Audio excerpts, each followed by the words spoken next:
Rodrigo Duterte, hindi humarap sa ICC. What do you get when you constantly provoke the almighty International Criminal Court to prosecute you?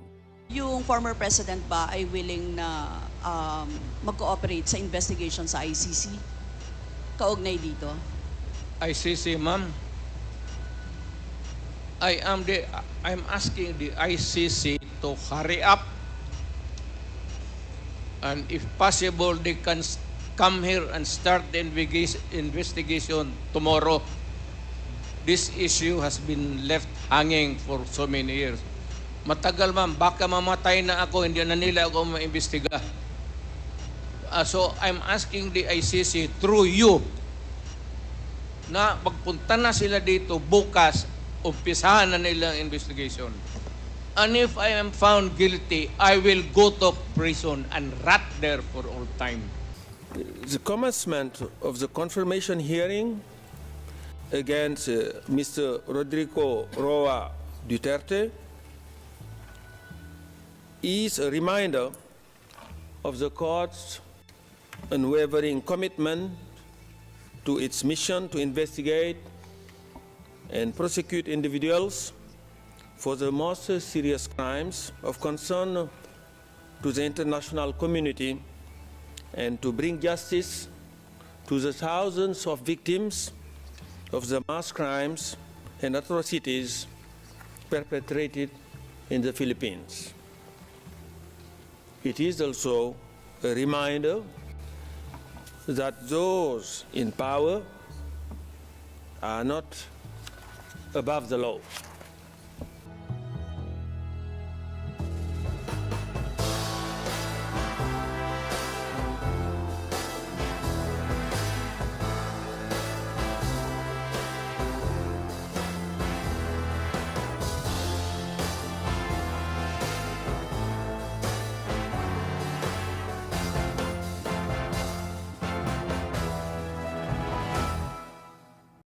Hindi dumulo sa paglilitis si dating Presidente Rodrigo Duterte sa kanyang confirmation of charges hearing sa ICC na susuri kung may sapat bang ebidensya para ituloy o magkaroon ng trial na kokonsumo sa oras ng korte. Is it feasible enough na itong mga ebidensya na nilagay nila, and of course there are many more to come, sapat na ba ito para magkaroon tayo ng trial o dapat ibasura na ng korte? Aabot ng 60 araw bago pa magkaroon ng pasya ang International Criminal Court kung tutuloy ba talaga sa trial sa kanyang mga kasong crimes against humanity ng war on drugs ni Papa Dutz. Ang dahilan niya kung bakit hindi na siya dumalo, he's old, frail, and stubborn AF.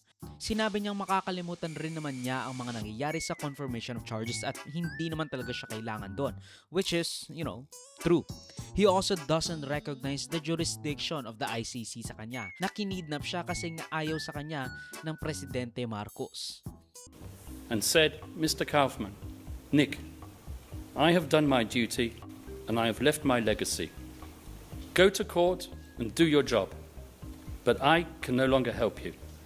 I no longer remember much at all, and I can't comment on people who I do not know and on statistics that mean nothing to me. He then concluded and pronounced as follows: I was a faithful servant of the people, and that is how I wish to be remembered. I have now accepted my fate, and I realize that I could die in prison. This is despite the fact na he was assessed to be fit to stand trial just last week at he was lucid enough to understand kung ano yung mga karapatan niya at nagdesisyon siyang i-waive ang kanyang rights to attend the hearing. Not to mention na he maintains na hindi niya kinikilala ang jurisdiction ng ICC. One of the reason kung bakit hindi siya pinayagan ng interim release. Kasi nga, malamang sa malamang, hindi siya attend sa mga susunod pang trial. Having rejected the 3 grounds of appeal presented by the defense in the appeal brief, the appeals chambers unanimously confirms the impugned decision. The pretrial chamber considered that he appears to have the necessary political contacts as well as to benefit from a network of support within the Philippines. The appeals chamber considers that contrary to the defense's argument, the pretrial chamber specifically outlined why it found that there existed a network of supporters in relation to Mr. Duterte, and for which reason this supported its conclusion that the risk under Article 58(1)(b), subparagraph 1 of the statute was established. The appeals chamber recalls that there is no provision in the court's legal texts that specifically provides for the interim or conditional release of a detained person on health grounds. The second ground of appeal is rejected.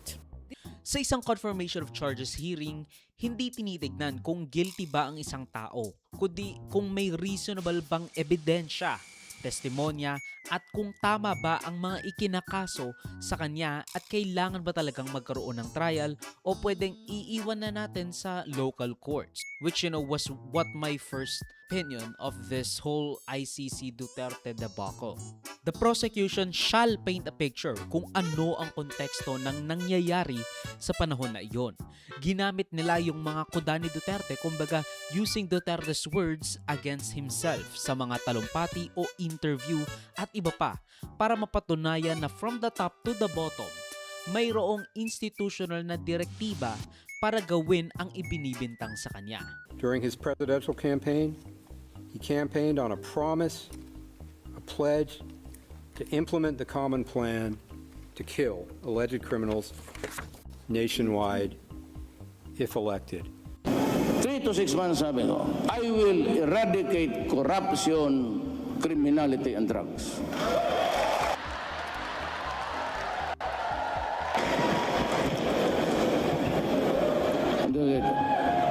If I become the president, I will order the military and the police to hunt down the drug lords, the big ones, and kill them. Tell me what my credentials to the presidency? Then I'd say, Davao is Exhibit A. Ngayon, dito sa Davao, hindi sabihin ito malinis itong bayan na to. It's not perfect. So that maybe I said, kung dating ako doon sa Pasig, I can promise you, not heaven, but I will promise you a comfortable life. Corruption has to stop. Criminality has to stop. Either makuha ko ang gusto ko or you perish. Magprangkahan na lang tayo. Anong ibig sabihin yan? Patayan yan. I promise you, hindi naman believe yung ibang tao. Sabi ko, I would stop drugs and crime, criminality in 3 to 6 months. That's too ambitious. My God, subukan ninyo ako. That's what I told the Davao criminals before. Pinapatawag ko pa, do you want to go out of the city? Gusto mong pumunta ng Manila, maganda ang buhay doon. Doon ka na lang, gusto mo? Di yun hindi naniwala. Di patay. Ano pag-usapan natin dyan? Bakit para sa akin? Did I do it for my own? For my own benefit? To enrich myself? What does the life of a criminal have to do with your pocket? Nabi ko lang, I want a peaceful city. Umalis kayo. Pag hindi, papatayin ko talaga kayo. Di pinatay ko. Give me time kasi maghirit talaga ako. At sa kung gusto naman ito, hindi ka talagang gagawin ko. Hihirit ako. Ang sabi ko sa military pati police, only criminals, drug-related offenses. I will tell the police and the military, go out and kill them, period. Alam naman nila. Alam mo ito, pag ako ang na-presidente, I would warn you, I do not covet the position. Pag na presidente ako, magtago na kayo. Yung 1,000 it would reach 50,000. I would kill all you making the life of the Filipino miserable.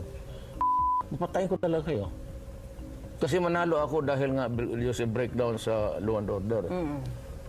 I do not want to commit a crime. But if by chance, per chance, God would place me there, magbantay kayo, kasi itong 1,000 na ito maging 100,000. Diyan mo makita tataba yung isda dyan sa Manila Bay. Diyan ko kayo itapon. I do not want to be president. I do not want to kill people. So do not elect me as president. Pero ito siguro ang nasa isip nyo. Akala ko ba nasa 30,000 mahigit ang napatay through extrajudicial killings? Bakit wala pang 100 yung mga victims kuno? Ganito kasi yan. Una, it's not realistic to ask for 30,000 names, nor is 20,000, nor is 10,000 names. Ang tawag sa listahan ng mga biktima na katulad kay Duterte ay non-exhaustive list.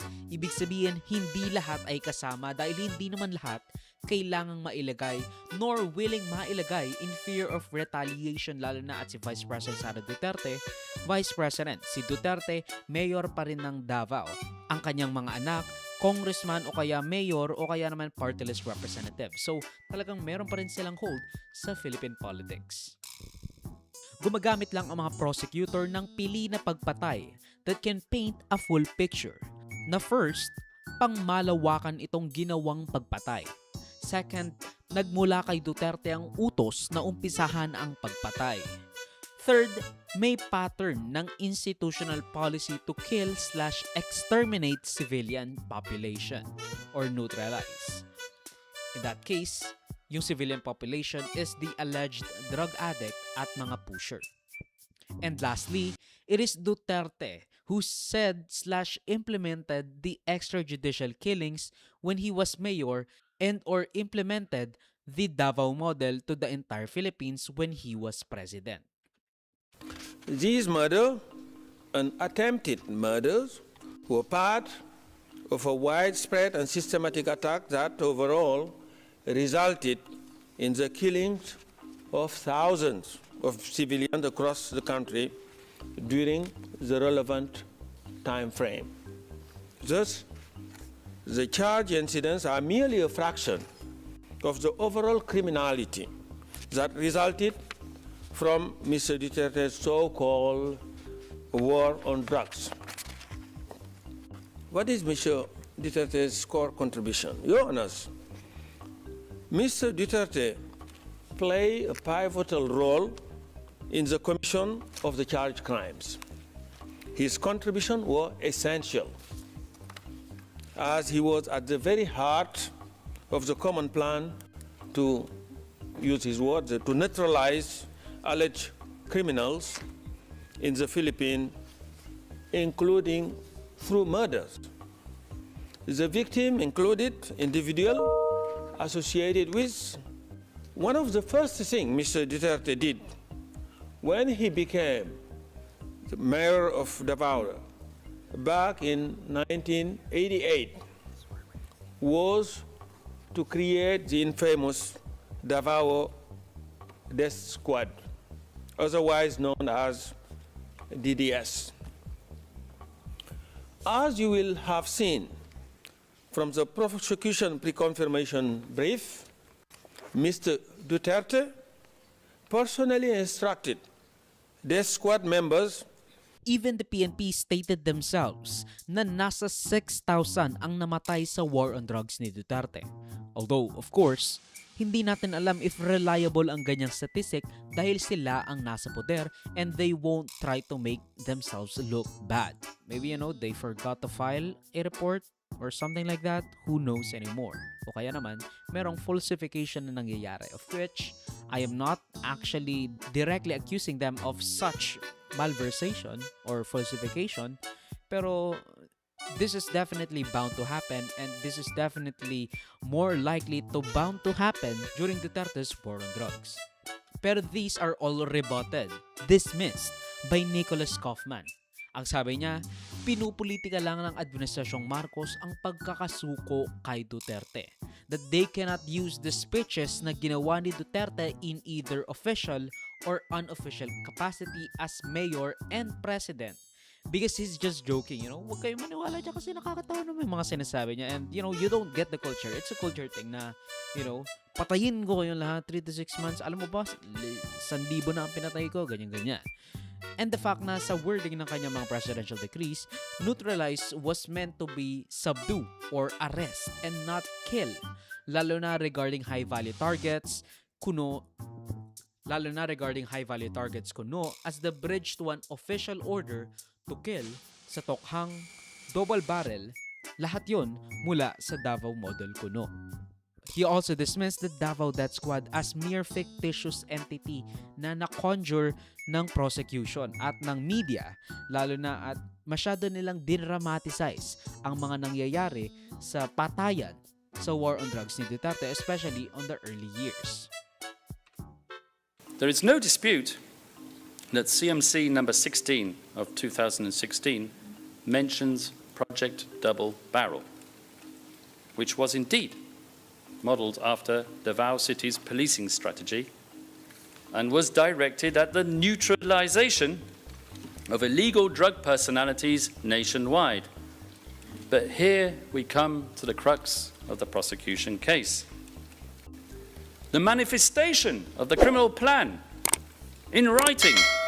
Let us take a look at paragraph 8E and F of the very same command circular, number 16 of 2016, which states quite clearly that all operations should strictly observe the rights of the accused enshrined in the Philippine Constitution as well as international law and human rights. Natatawa pa nga ako dun sa sinabi ni Kaufman. Sabi nila kahit ngayon sa panahon ni Bongbong Marcos, mayroon pa ring extrajudicial killings. But bakit hindi hinainan ng prosecution si Marcos ng mga kaso laban sa mga kasong related sa extrajudicial killing? I would like to show you the statistics pertaining to the rate of killings since the former president has left power and the responsibility for law and order has passed into the hands of President Ferdinand Marcos Jr.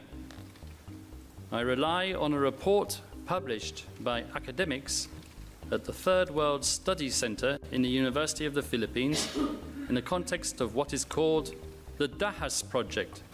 And trust me, the report for the first year of the Marcos administration showed that out of 342 killings, 160 were at the hands of state agents. Clearly, I'm forced to ask myself whether anyone on the other side of this room has thought of investigating the Marcos regime and the related phenomenon and holding someone accountable. Why are my colleagues sitting to their right, the victims' representatives, not clamoring for accountability for those deaths? Or is it of no consequence now that Mr. Duterte is sitting in the ICC detention center?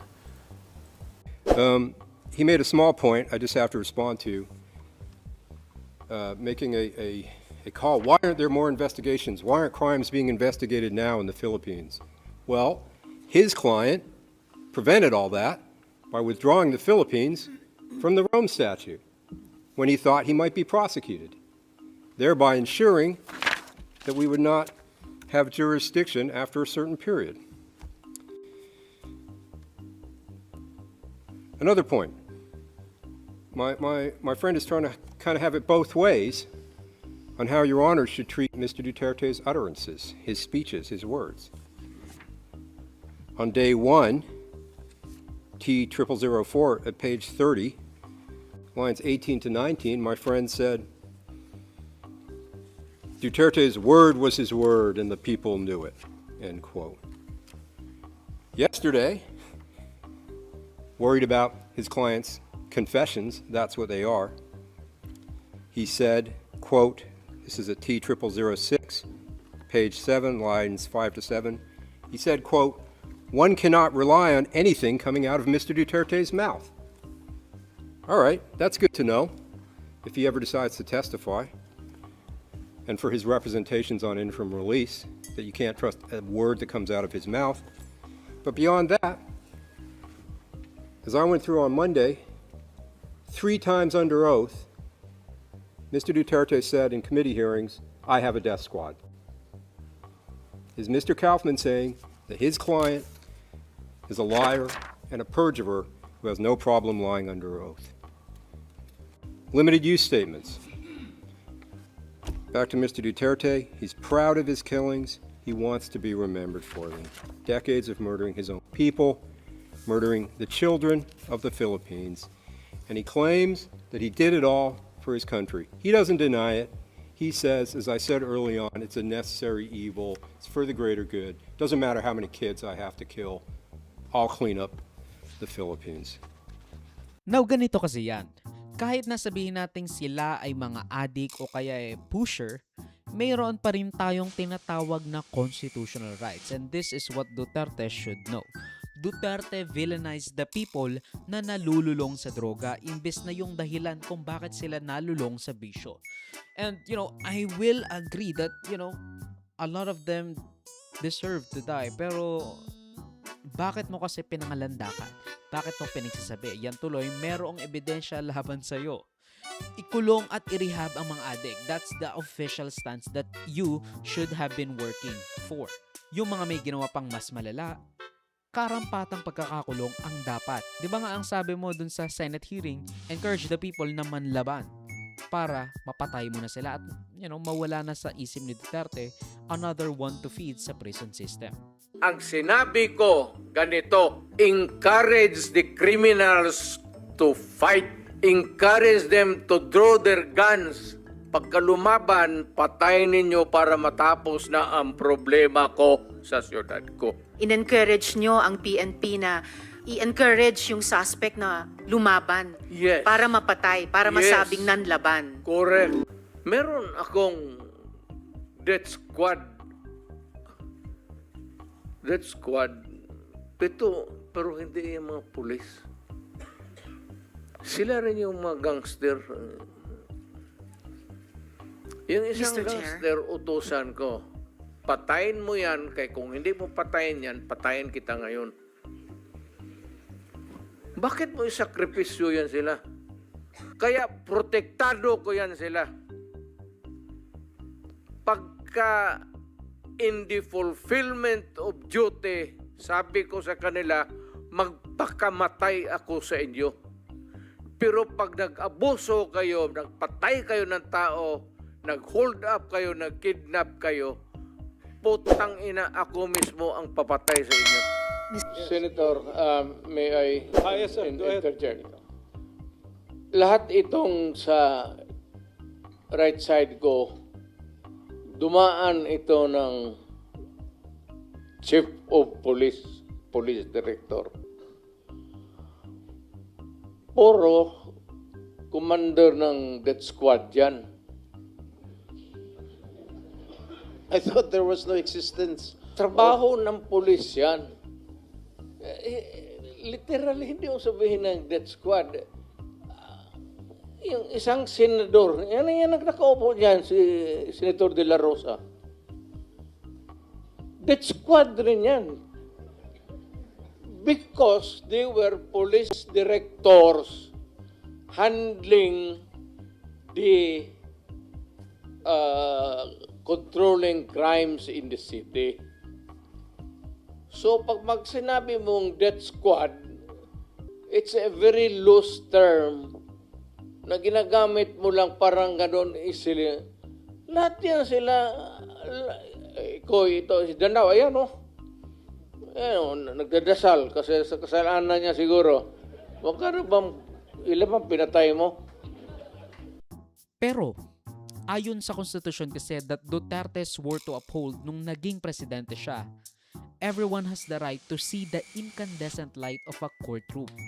A right he allegedly and probably most definitely denied to many by rhetorics and institutional directive. Kasi ganito yan. Yung mga user, kasi ganito yan. Walang pake ang International Criminal Court dun sa mga naapektuhan ng mga drug user, as you say, as a lot of DDS say. Paano yung mga napatay na tao? Paano yung mga nabiktima ng mga drug addict? Well, that is not the question. Hindi kino-question na sinasanto natin yung mga drug addict. Ang sinasabi natin, due process. Ayan lang naman ang hinihingi nila. Kahit na yung mga akusado. Pero hindi eh. A lot of them were denied their right to a trial. They were denied their right to actually change. To look the people in the eye na nag-aakusa sa kanila. To face judgment in the criminal court. Tapos ang sinasabi pa ng mga DDS our local courts are working. Pero bakit natin dinidepensa na itong extrajudicial killings? Ganito lang yan. Kinakailangan lang ng 4 na kondisyon. First of all, kailangan widespread ang killings. Second, nagmula kay Duterte ang utos na umpisahan ng pagpatay. Pangatlo, may pattern ng institutional policy to kill/exterminate civilian population, which in this case is yung mga alleged drug addict at alleged drug pusher. And to be honest, ayon sa konstitusyon at sa mga laws natin, drug addicts and drug pushers are definitely criminal. Pero their crime cannot be consummated by killing. Kasi the Constitution prohibits state killing ng mga akusado. Lalo na itong mga to na alleged pa lang na wala pang trial na nakikita. And lastly, it is Duterte who set/implemented the extrajudicial killings when he was mayor ng Davao at nung naging presidente na siya ng Pilipinas.